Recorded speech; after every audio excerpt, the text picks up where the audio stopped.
परिभवघ्नमभीष्टदोहम् तीर्थास्पदं शिवविरिञ्चिनुतं शरण्यं भृत्यार्तिहं प्रणतपालभवाब्धिपोतं वन्दे महापुरुषते चरणारविन्दम्। ईश्वरो गुरुरात्मेति मूर्तिभेदविभागिने व्योमवद्व्याप्तदेहाय दक्षिणामूर्तये नमः। नारायणं नमस्कृत्य नरं चैव नरोत्तमं देवीं सरस्वतीं व्यासं ततो जयमुदीरयेत्। श्रूयतां देवदेवेश नारायण जगत्पते त्वदीयेनावधानेन कथयिष्ये शुभाः कथाः।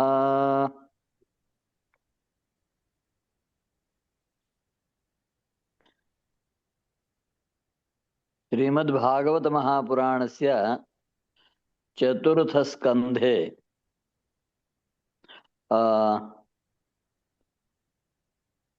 कथानकद्वयं तत्र आदौ दक्षयज्ञविध्वंसः नरनारायणयोः जन्म भगवतः दत्तात्रेयस्य अवतरणं दक्षकन्यानां विवाहाः सती विवाहः सती देहत्यागः तेन क्रुद्धस्य शिवस्य वीरभद्ररूपेण दक्षयज्ञविध्वंसः अन्ते पुनः सर्वे कैलासं गत्वा वटविटपि समीपे भूमिभागे निषण्णं सकलमुनिजनानां ज्ञानदातारमारात् त्रिभुवनगुरुमीशं दक्षिणामूर्तिदेवं जननमरणदुःखच्छेददक्षं नमामि इति दक्षिणामूर्तिस्वरूपं श्रीमद्भागवत महापुराणस्य चतुर्थे स्कन्धे वर्णितमस्ति। अत्रापि दक्षिणामूर्तिस्तोत्रमस्ति। अन्ततः यज्ञस्य सम्पूर्णता एतत् सर्वम् एकं प्रकरणं प्रथमे दशके। तदनन्तरं मनोः पुत्रस्य उत्तानपादस्य वंशे ध्रुवस्य जन्म, ध्रुवस्य तपः, भगवदनुग्रहः, ध्रुवकृता भगवत्स्तुतिः, ध्रुवस्य राज्यं, ध्रुवस्य जीवनम्, अन्ते ध्रुवपदप्राप्तिः एवं सर्वोऽपि विषयः द्वितीये दशके अस्माभिः यस्तन पाठे पठितांशाः। ततः अग्रे ध्रुवस्य वंशे एव कश्चन वेनः इति राजा आसीत्। सः अत्यन्तं दुष्टः। अतः सप्तर्षयः आगत्य तं शापेन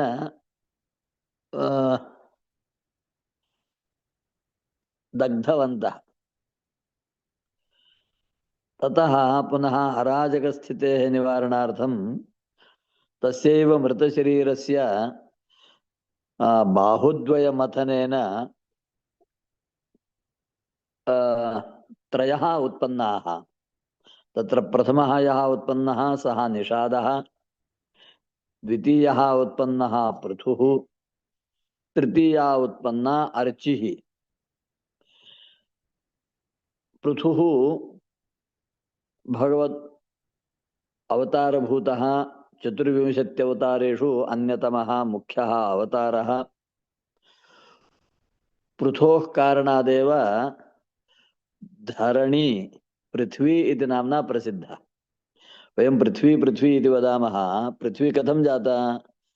पृथोः कारणेन। तस्य चरित्रं बहु उत्तममस्ति। तदेव चरित्रम् अद्य वयं महात्मनः नारायणस्य काव्यैः यत् भगवत्स्तुतिरूपं तेन निर्मितं नारायणीयं तस्य सप्तदशं समाप्तं खलु? अष्टादश, अष्टातम अष्टादशतमात् दशकात् आरभ्य अग्रे अद्य पठामः। एवम् उपक्रम्य इदानीं वयम् आरम्भं कुर्मः। कृपया सर्वे सावधानाः, क्रमशः पठामः। जातस्य ध्रुवकुल एव तुङ्गकीर्तेः। जातस्य ध्रुवकुल एव तुङ्गकीर्तेः। जातस्य ध्रुवकुल एव तुङ्गकीर्तेः। अङ्गस्य व्यजनिसुतः सवेन नामा। अङ्गस्य व्यजनिसुतः सवेन नामा। अङ्गस्य व्यजनिसुतः सवेन नामा। यद्दोषव्यथितमतिः स राजवर्यः। यद्दोषव्यथितमतिः स राजवर्यः। यद्दोषव्यथितमतिः स राजवर्यः। त्वत्पादे विहितमनावनं गतोऽभूत्। त्वत्पादे निहितमनावनङ्गतोऽभूत्। त्वत्पादे निहितमनावनङ्गतोऽभूत्। उत्तमम् उत्तमम्। पापोऽपि क्षितितलपालनाय वेनः। पापोऽपि क्षितितलपालनाय वेनः। पापोऽपि क्षितितलपालनाय वेनः। पौराद्यैरुपनिहितः कठोरवीर्यः। पौराद्यैरुपनिहितः कठोरवीर्यः। पौराद्यैरुपनिहितः कठोरवीर्यः। सर्वेभ्यो निजबलमेव सम्प्रशंसन्। सर्वेभ्यो निजबलमेव सम्प्रशंसन्। सर्वेभ्यो निजबलमेव सम्प्रशंसन्। भूचक्रे तव यजनान्ययं न्यरौत्सीत्। भूचक्रे तव यजनान्ययं न्यरौत्सीत्। न्यरौत्सीत् न्यरौत्सीत् भूचक्रे भूचक्रे तव यजनान्ययन्यरोत्सीत्। न्यरौत्सीत् क्रियापदम्। न्यरौ अयं भूचक्रे तव यजनानि न्यरौत्सीत्। उत्तमम्। सम्प्राप्ते हितकथनाय तापसौघे। सम्प्राप्ते हितकथनाय तापसौखे। सम्प्राप्ते हितकथनाय तापसौखे। मत्तोऽन्यो भुवनपतिर्न कश्चनेति। मत्तोऽन्यो भुवनपतिर्न कश्चनेति। मत्तोऽन्यो भुवनपतिर्न कश्चनेति। त्वन्निन्दावचनपरो मुनीश्वरैस्तैः। त्वन्निन्दावचनपरो मुनीश्वरैस्तैः। त्वन्निन्दावचनपरो मुनीश्वरैस्तैः। शापाग्नौ शलभदशामनायिवेनः। शापाग्नौ शलभदशामनायिवेनः। शापाग्नौ शलभदशामनायिवेनः। उत्तमम्। तन्नाशात् खलजनभीरुकैर्मुनीन्द्रैः। तन्नाशात् कलजनभीरुकैर्मुनीन्द्रैः। तन्नाशात् कलजनभीरुकैर्मुनीन्द्रैः। खलजन तन्नाशात् खलजनभीरुकैर्मुनीन्द्रैः। तन्मात्रा चिरपरिरक्षिते तदङ्गे। तन्मात्रा चिरपरिरक्षिते तदङ्गे। तन्मात्रा चिरपरिरक्षिते तदङ्गे। त्यक्ताघे परिमथिता दथोरुदण्डात्। त्यक्ताघे परिमथिता दथोरुदण्डात्। त्यक्ताघे परिमथिता दथोरुदण्डात्। दोर्दण्डे परिमथिते त्वमाविरासीः। दोर्दण्डे परिमथिते त्वमाविरासीः। दोर्दण्डे परिमथिते त्वमाविरासीः। उत्तमम् उत्तमम्। विख्यातः पृथुरिति तापसोपदिष्टैः विख्यातः पृथुरिततापसोपदिष्टैः विख्यातः पृथुरिततापसोपदिष्टैः पृथुरिति पृथुरिति तापसोपदिष्टैः सूताद्यैः परिणुतभाविभूरिवीर्यः सूताद्यैः परिणुतभाविभूरिवीर्यः सूताद्यैः परिणुतभाविभूरिवीर्यः वेनार्त्या कवलितसम्पदं धरित्रीम् वेनात्या कबलितसम्पदं धरित्रीम् वेनात्या कबलितसम्पदं धरित्रीम् आक्रान्तां निजधनुषा समामकार्षीः आक्रान्तां निजधनुषा समामाकार्षीः आक्रान्तां निजधनुषा समामकार्षीः उत्तमम् उत्तमम् भूयस्तां निजकुलमुख्यवत्सयुक्तैः లక్ష్మి గారు, లక్ష్మి సైఫోన్. భూయస్తాం నిజకుల ముఖ్యవత్సయుక్తైః భూయస్తాం నిజకుల ముఖ్యవత్సయుక్తైః देवाद्यैः समुचितचारुभाजनेषु దేవాద్యైః సముచితచారుభాజనేషు దేవాద్యైః సముచితచారుభాజనేషు अन्नादीन्यभिलषितानि यानि तानि అన్నాదీన్యభిలషితాని యాని తాని అన్నాదీన్యభిలషితాని యాని తాని स्वच्छन्दं सुरभितनूमदूदुहस्त्वम् స్వచ్ఛందం సురభితనూమదూదుహస్త్వం స్వచ్ఛందం సురభితనూమదూదుహస్త్వం उत्तमम् उत्तमम् इदानीं सप्तमम् आत्मानं यजति मखैस्त्वयि त्रिधामन् आत्मानं यजति मखैस्त्वयि त्रिधामन्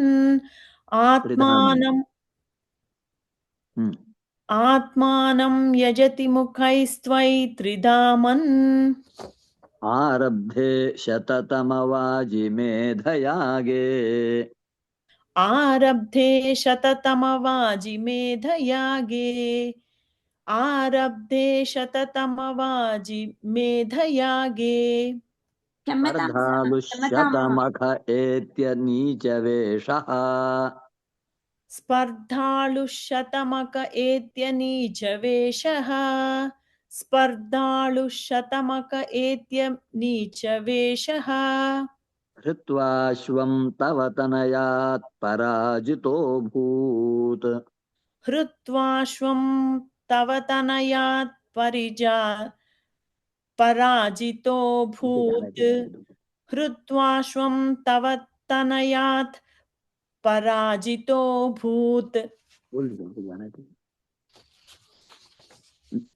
उत्तमम् देवेन्द्रं मुहुरिति वाजिनं हरन्तम् देवेन्द्रं मुहुरिति वाजिनं हरन्तम् देवेन्द्रं मुहुरिति वाजिनं हरन्तम् वह्नौ तं मुनिवरमण्डले जुहूषौ वह्नौ तं मुनिवरमण्डले जुहूषौ वह्नतं मुनिवरमण्डले जुहूषौ रुन्धाने कमलभवे क्रतोः समाप्तौ रुन्धाने कमलभवे क्रतोः समाप्तौ रुन्धाने कमलभवे क्रतोः समाप्तौ साक्षात् त्वं मधुरिपुमैक्षथा स्वयं स्वम् साक्षात् त्वं मधुरिपुमैक्षम साक्षात् त्वं मधुरिपुमैक्षथा स्वयं स्वम् साक्षात् त्वं मधुरिपुमैक्षता स्वयं स्वम् उत्तमम्। तद्दत्तं वरमुपलभ्य भक्तिमेकाम् तद्दत्तं वरमुपलभ्य भक्तिमेकाम् तद्दत्तं वरमुपलभ्य भक्तिमेकाम् गङ्गान्ते विहितपदः कदापि देव गङ्गान्ते विहितपदः कदापि देव మీకు దగ్గర ఉంది అంటే गङ्गान् ఇది गङ्गान्ते विहितपदः कदापि देव सत्रस्थं मुनिनिवहं हितानि शंसन् सत्रस्थं मुनिनिवहं हितानि शंसन् सत्रस्थं मुनिनिवहं हितानि शंसन् ऐक्षिष्ठाः सनकमुखान् मुनीन् पुरस्तात् नैक्षिष्ठासनकमुखान् ऐक्षिष्ठाः सनकमुखान् मुनीन् पुरस्तात् ऐक्षिष्ठासनकमुखान् मुनीन् पुरस्तात् ऐक्षिष्ठासनकमुखान् मुनीन् ఇక్కడ ఐక్షిష్ఠాः సనక ఓకే సనక విసర్గం ఉంది. ऐक्षिष्ठासनकमुखान् मुनीन् पुरस्तात् उत्तमम्.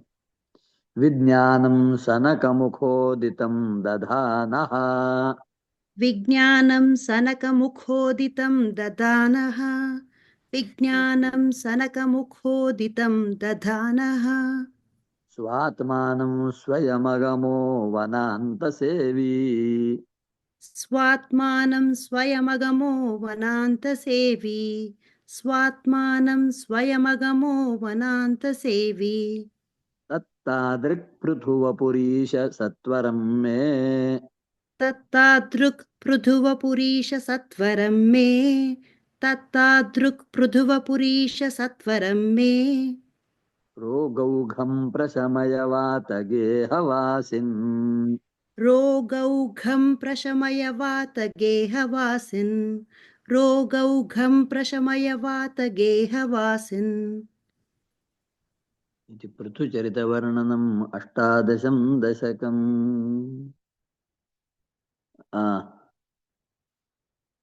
अग्रे गच्छामः वा अलम् अद्य? गच्छामः गुरुजि, भवतां यदि अवकाशः अस्ति चेत् गच्छामः। परन्तु लक्ष्मी भगिनी किमपि प्रश्नं प्रष्टुम् इष्टवती। लक्ष्मी सूर्य वदतु वदतु. In seventh sloka, Atmanam yajat, is it Makhai or Mukhai? Makhai, Makhai. Makhaya, okay. So when చెప్పినప్పుడు ముఖై చెప్పారు, అందుకే నేను ఆ తప్పేమో అనుకున్నా. Makhai, Makhai. అవునా? ఓహో, లేదు మఖై చెప్పారు. మోస్ట్లీ రిపీట్ చేసినప్పుడు ముఖై అని చెప్పినట్టున్నారు. ధన్యవాదాలు. గురుజీ అనవడతాయమ్మా.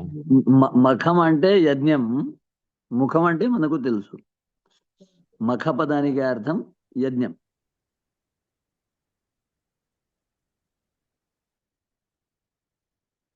अस्तु अस्तु. इदानीम् अग्रे प्राचीनबर्हिषः आख्यानम्. पृथोस्तु नप्ता पृथुधर्मकर्मठः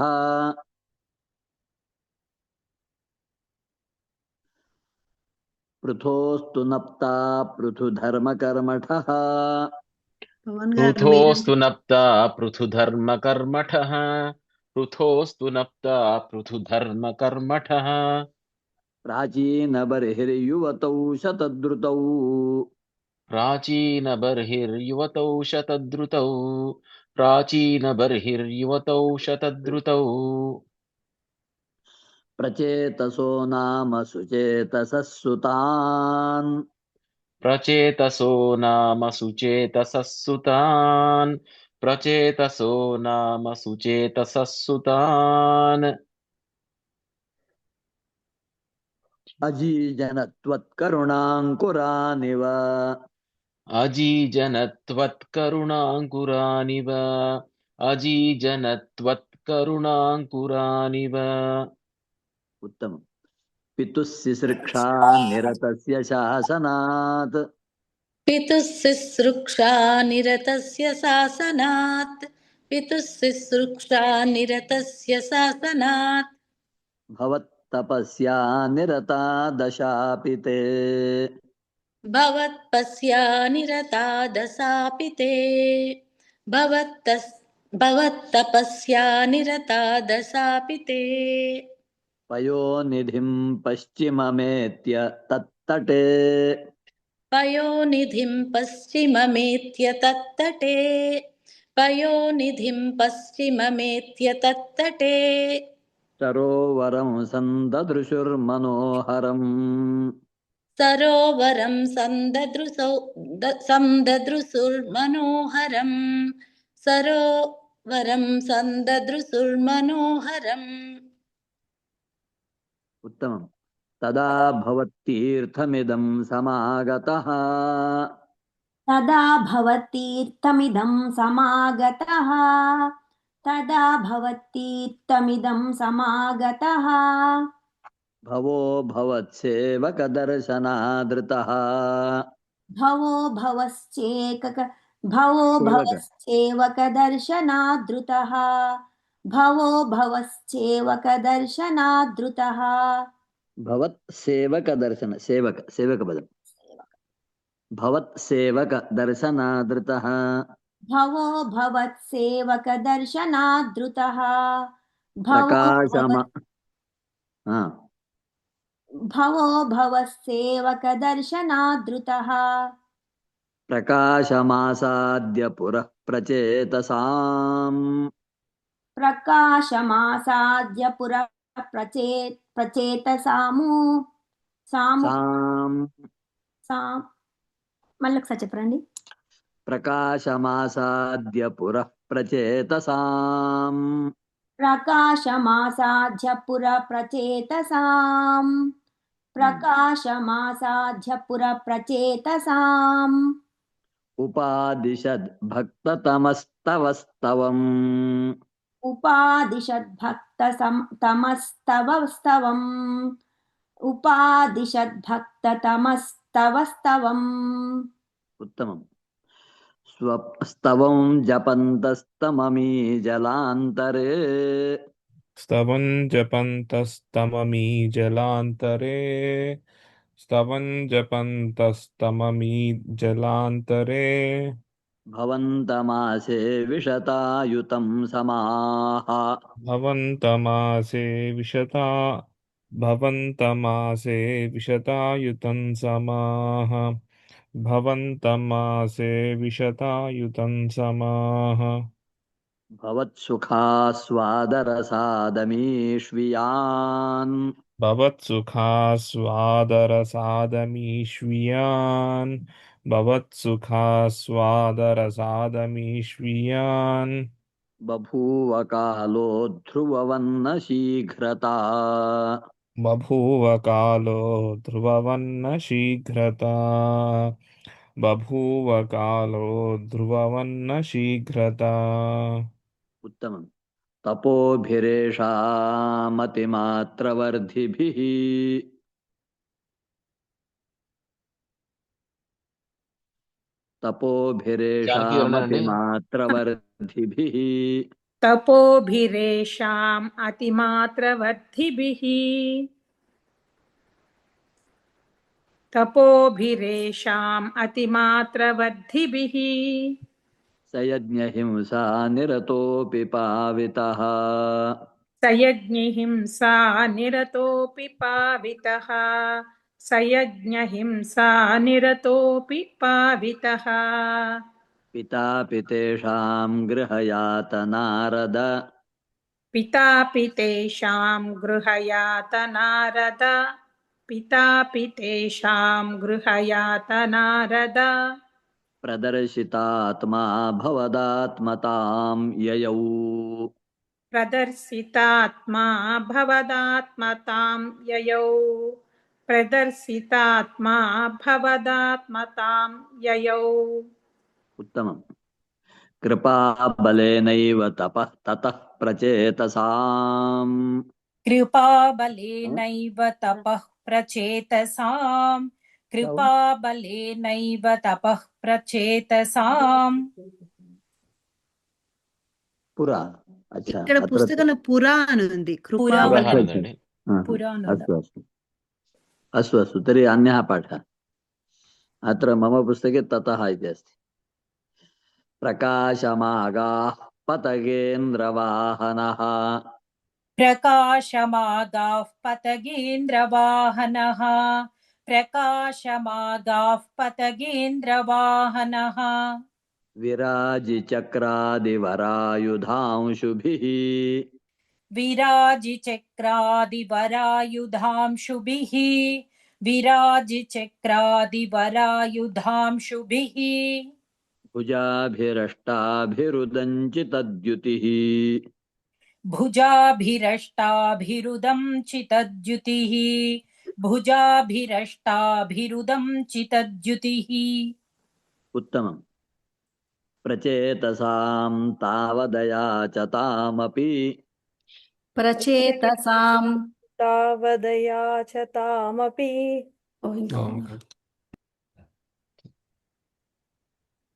प्रचेसतां तावदया च तामपि पुनः प्रचेतसां तावदया च तामपि प्रचेतसां तावदया च तामपि त्वमेव कारुण्यभराद् वरानदाः त्वमेव कारुण्यभराद्वरानदाः त्वमेव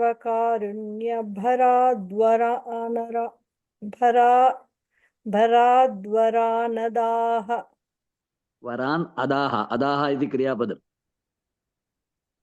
भवद्विचिन्तापि शिवाय देहिनाम् भवद्विचिन्तापि शिवाय देहिनां भवद्विचिन्तापि शिवाय देहिनां भवत्वसौ रुद्रनुतिश्च कामदा भवत्वसौ रुद्रनुतिश्च कामदा भवत्वसौ रुद्रनुतिश्च कामदा उत्तमम् उत्तमम्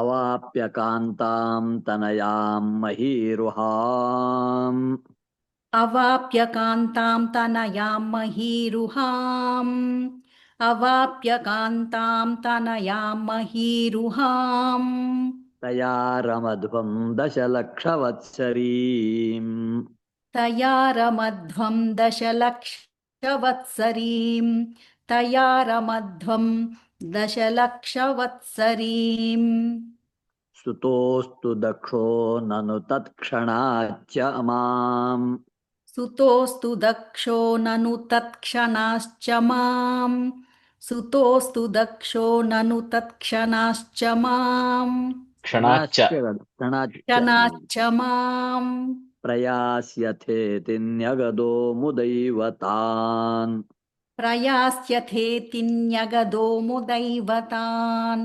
प्रयास्यथेति न्यगतो मुदैवतान् उत्तमम् ततश्च ते भूतलरोधिनस्तरून् ततश्च ते भूतलरोधिनस्तरून् ततश्च ते भूतलरोधिनस्तरून् क्रुधा दहन्तो द्रुहिणेन वारिताः क्रुधा दहन्तो द्रुहिणेन वारिताः क्रुधा दहन्तो द्रुहिणेन वारिताः द्रुमैश्च दत्तां तनयामवाप्यताम् द्रुमैश्च दत्तां तनयामवाप्यताम् द्रुमैश्च दत्तां तनयामवाप्यताम् त्वदुक्तकालं सुखिनोभिरेमिरे त्वदुक्तकालं सुखिनोभिरेमिरे त्वदुक्तकालं सुखिनोभिरेमिरे उत्तमम् अवाप्य दक्षं च सुतं कृताध्वराः अवाप्य दक्षं च सुतं कृताध्वराः अवाप्य दक्षं च सुतं कृताध्वराः प्रचेतसो नारदलब्धया धिया प्रचेतसो नारदलब्धया धिया प्रचेतसो नारदलब्धया धिया अवापुरानन्दपदं तथाविधः अवापुरानन्दपदं तथावितः अवापुरानन्दपदं तथावितः त्वमीश वातालयनाथ पाहि माम् त्वमीश वातालयनाथ पाहि माम् त्वमीश वातालयनाथ पाहि माम्